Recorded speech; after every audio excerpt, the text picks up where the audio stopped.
Nah, dalam masa kepemimpinan itu menjadi wakil ketua 3 bidang kemahasiswaan, pergumulan yang paling buat stres itu apa? Entah itu ada gesekan dengan sesama pejabat atau dengan tuntutan-tuntutan mahasiswa yang mungkin agak banyak dan agak-agak tidak masuk akal atau seperti apa? Iya, dalam pengalaman menjadi wakil ketua 3, prinsip yang ada di otak saya adalah gesekan itu tidak boleh dipaksa untuk menjadi gosokan. Kalau digesek dan digosok kemudian jadi hangus. Kalau digesek Menjadi digosok, gesek gosok dan hangus. itu bisa menjadi sesuatu hal yang tidak konstruktif. Karena itu poin penting yang saya lihat dalam selama menjadi wakil ketua 3 adalah hal-hal mana yang saya harus bicara dan hal-hal mana yang saya tahu bahwa itu bukan tugas saya. Soal relasi saya pikir kalau jawaban normatif ya kami baik-baik saja. Tapi kami tidak butuh yang normatif di sini. Kalau tapi saya pikir kalian bisa lihat realitasnya selama. Saya akan ketahui. Bisa kasih satu contoh bagaimana pengalaman terpahit menjadi seorang pemimpin? Yang pahit sih sebenarnya yang pernah temani mahasiswa ketemu Pak Ketua Yayasan. Pergumulan itu tidak mudah karena yang demo dan yang teriak-teriak waktu itu anak dari Gemit. Dan saya harus dampingi anak Gemit ketemu dengan Pak Ketua Yayasan. Itu tidak mudah. Dan juga pengalaman seorang mahasiswi mengalami pergumulan yang tidak mudah di kampus ini. Dan pengalaman saya yang paling menakjubkan ketika itu adalah ketika Igna dan siapa itu sekretaris bidang 1 itu siapa? Pasti Dian Ferdentina? Ya sekitar itu. Itu ada masa-masa yang bagi saya itu mereka menempati posisi yang bagi saya luar biasa. Mereka mengambil peran yang betul-betul waktu itu sebenarnya saya berharap setelah itu Igna yang ketua BEM. Harapan saya waktu itu. Iya. Tapi Ignatius Lakama ya? Iya. Okay. Karena saya temani mereka dalam waktu-waktu pergumulan dan terakhir kali sebelum kami berdoa dan berpisah di kapel itu kami duduk bersama cerita dan saya merinding ingat cerita itu karena itu mengingatkan saya waktu beberapa kali saya aksi yang sama waktu mahasiswa dan di situ saya lihat idealisme dipertaruhkan dan kemudian idealisme diperhadapkan pada realitas itu tidak mudah sebagai seorang aktivis dan itu pengalaman yang menakjubkan dan itu bagi saya sesuatu hal yang menginspirasi banyak mahasiswa yang mestinya lihat kita pada posisi untuk memperjuangkan nilai-nilai kebenaran tapi pada sisi yang lain kita juga berada pada realitas yang sulit untuk kita hadapi, tapi di saat seperti itu keteguhan hati, keberanian untuk menyampaikan data, fakta dan juga strategi-strategi menghadapi itu. Dan saya temukan saat itu ketika banyak orang biasa seperti istilah melempar batu sembunyi tangan muncul kemudian hilang, pada saat itu enggak, saya lihat mereka komitmen untuk ada di situ. Baik. Ya. Jadi memang ada banyak sekali persoalan di kampus ini atau? Kalau persoalan finansial iya. Persoalan uang iya, karena banyak juga utang mahasiswa. Iya. Itu perlu dicatat itu. Tapi mahasiswa kalau di ketegasan seperti semester ketika masuk dalam sistem digital semua patuh kok. Tapi ada juga mahasiswa yang nakal. Baik. Nah yang nakal itu baik karena masuk bengkel. Cocok karena ini bengkel teologi. Bengkel. Ya. Terus kalau ini bengkel, apakah bisa kita katakan bahwa persoalan-persoalan yang menerpa bengkel ini itu cara untuk membentuk kualitas dari peserta mahasiswanya atau seperti apa? Karena di balik ini atau bagaimana cara merefleksikan persoalan-persoalan itu? Iya, di NTT itu ada satu laut yang terkenal ombak, gelombang dan ganasnya itu, Laut Sabu namanya. Tapi orang dari Sabu ke Kupang itu bisa memilih pada saat bulan-bulan tertentu yang musim angin yang bisa saja membuat gelombang dan seterusnya. Dan ketika dia tiba di Kupang, dia akan bercerita dia berhasil melewati gelombang yang tidak mudah.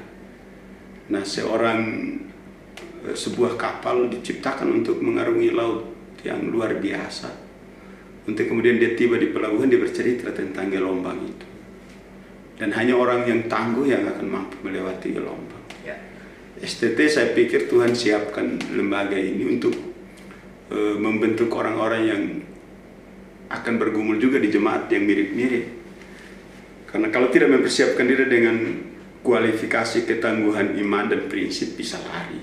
Dan saya pikir banyak contoh di jemaat, mahasiswa kita yang dulu di kampus kurang begitu ini ada mengalami banyak kesulitan ketika di jemaat, tapi betul-betul bergumul bersama mahasiswa dan seterusnya di sini, dia di jemaat berhasil. Oke, terima kasih untuk ya silakan minum. Ini memang agak-agak diskusi tadi itu agak-agak panas, jadi perlu diinginkan. Nah, sekarang kan kakak ini lagi program doktoral. Kalau tidak salah ya, ini di antropologi Unhas. Iya. Kenapa dari teologi banting setir untuk fokus mempelajari antropologi? Ya, Yesus itu anak tukang kayu. Iya.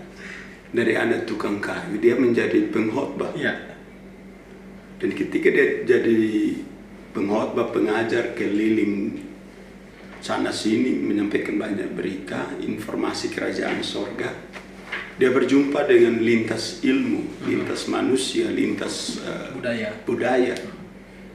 Kenapa teologi dilarang untuk melintas-melintas? Apalagi teologi dalam konteks hari ini, kalau mengurung diri di dalam kandang teologi tidak dipandang. Jadi ini berusaha keluar dari kandang? Berusaha keluar dari kandang untuk kemudian kembali ke kandang, membangun kandang. Apa yang menarik di antropologi? Antropologi itu belajar tentang kemanusiaan, humanitas. Ada banyak hal yang tidak bisa dijelaskan oleh bidang ilmu lain, itu bisa dijelaskan antropologi. Karena di celah-celah ilmu itu, ketika tidak mampu dijelaskan, ketika mendekatinya dari sisi kemanusiaan akan masuk. Dan yang menarik adalah di antropologi itu justru saya memperdalam lanjutan tesis saya tentang pengakuan iman Gemit.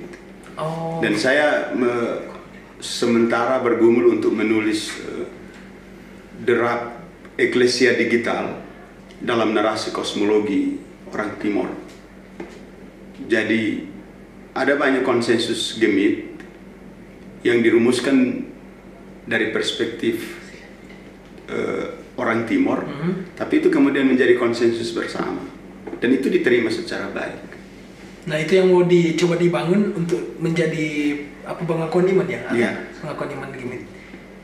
Oh, berarti cocok tadi, keluar dari kandang, belajar di luar kandang, kemudian masuk kembali. Betul. Membenahi kandang. Tapi kapan kembali ke kandangnya? Ya, semoga cepat selesai kuliahnya dan. Jadi setelah selesai mau langsung balik ke kandang atau? Kandang intim. Oh gitu ya, syukurlah kalau gitu. Ya, selama berkarya ada berapa buku yang telah terbit? Saya kurang ingat, tapi sepertinya 6 atau 7, belum 7 belum. Yang terakhir berteologi itu asik. Berteologi itu asik ya. Berteologi asiknya di mana ya berteologi? Asiknya Saya itu, kayaknya pernah baca deh itu. Jadi ada di situ dipaparkan bahwa ada ciri khas berteologi di intim yang kemudian kakak sebutkan itu sebagai sesuatu yang asyik. Itu apa itu? berteologi itu asik itu saya bangun dari pengalaman perjumpaan dengan penjual sayur. Ketika pengalaman itu saya coba untuk jualan sayur juga, pakai motor itu keliling kampung teriak-teriak sayur-sayur. Itu sudah pendeta waktu itu? Sudah pendeta, sudah mengajar, sudah dosen. Oh, sudah dosen. Sudah hebat-hebat lah sedikit. Iya. Iya. Jadi ketika itu saya lihat dalam diri seorang penjual sayur itu ada banyak nilai kehidupan.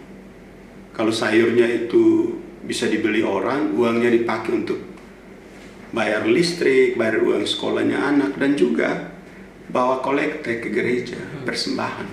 Itu dari penjual sayur. Dan ketika proses itu terjadi, itu proses berteologi. Dan itu asik.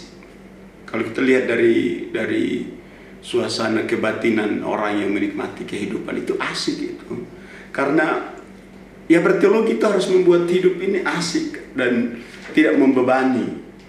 Ini kan kita mau belajar tentang sesuatu yang membawa kita untuk menikmati kerajaan sorga. Oke lah, ada pergumulan, tapi pergumulan juga harus dihadapi secara asik. Asiknya berteologi di Intim itu apa? Saya sempat dapat catatan itu dalam buku itu. Jadi tiap mau memulai pelajaran atau mahasiswa baru itu diminta untuk menuliskan pengalamannya. Kalau dari situ ada sesuatu yang asik, itu apa itu? Ya, saya pengalaman tahun lalu ketika saya minta mahasiswa menuliskan pengalaman, ada yang bagaimana suka dukanya dia berjuang hingga mau masuk teologi. Dan ketika saya baca beberapa naskah,